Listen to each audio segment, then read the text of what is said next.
और जरूरी खबरें लेकर आया हूं मैं आपके लिए।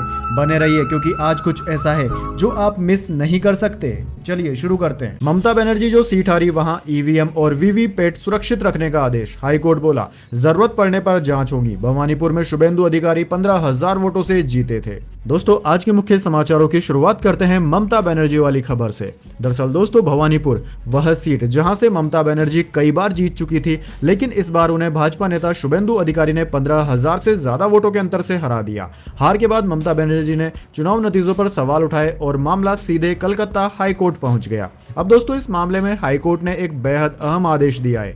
कोर्ट ने कहा है कि भवानीपुर सीट की मतगणना से जुड़े सभी महत्वपूर्ण सबूत सुरक्षित रखे जाएं। इनमें ईवीएम मशीनें, वीवीपैट रिकॉर्ड, सीसीटीवी फुटेज और चुनाव से जुड़े दूसरे दस्तावेज शामिल है। यानी कि दोस्तों अब इन रिकॉर्ड्स को न तो मिटाया जा सकता है और न ही बदला जा सकता है और न ही इनके साथ किसी तरह की छेड़छाड़ की जा सकती है। कोर्ट ने साफ कहा कि अगर भविष्य में जरूरत पड़ी तो इन सभी सबूतों की जांच की जाएगी। दरअसल दोस्तों ममता बनर्जी ने अपनी याचिका में मतगणना प्रक्रिया पर सवाल उठाए। उनका आरोप है कि चुनाव के दौरान कई गड़बड़ियां हुई और पूरे मामले की निष्पक्ष जांच होनी चाहिए। हाईकोर्ट ने सिर्फ रिकॉर्ड सुरक्षित रखने का आदेश ही नहीं दिया, बल्कि इस मामले में भाजपा नेता शुभेंदु अधिकारी और उनके करीबी सहयोगियों को भी पक्षकार बनाने के निर्देश दिए हैं। अब दोस्तों राजनीतिक गलियारों में चर्चा तेज हो गई है। क्या यह सिर्फ एक कानूनी प्रक्रिया है या फिर आने वाले दिनों में भवानीपुर चुनाव को लेकर कोई बड़ा खुलासा हो सकता है? क्योंकि दोस्तों जब कोर्ट ईवीएम से लेकर सीसीटीवी फुटेज तक सुरक्षित रखने का आदेश देता है तो इसका मतलब है कि अदालत मामले को गंभीरता से देख रही है।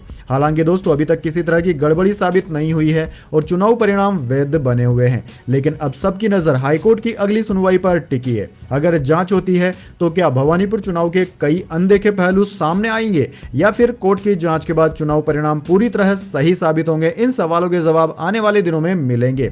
वैसे दोस्तों इस बारे में आपकी क्या राय है? क्या हाई प्रोफाइल चुनाव में ईवीएम और वीवीपैट की जांच की व्यवस्था को और मजबूत करना चाहिए? कमेंट करके अपनी राय जरूर दीजिए।